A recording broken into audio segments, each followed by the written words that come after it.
Here we are in a nice big pit in one of the canyons in Fiery Furnace. Pictures can't give it justice.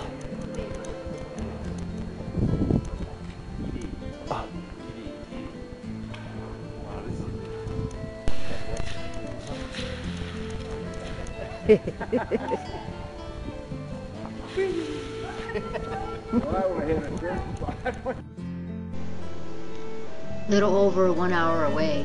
This is a little more than just a simple hike. This labyrinth of narrow sandstone canyons and fins require a special permit from the ranger station. Our hiking group was 15 people, and today was guided by someone who has been here quite a few times. It's a 2-mile loop and it requires almost 3 hours to complete.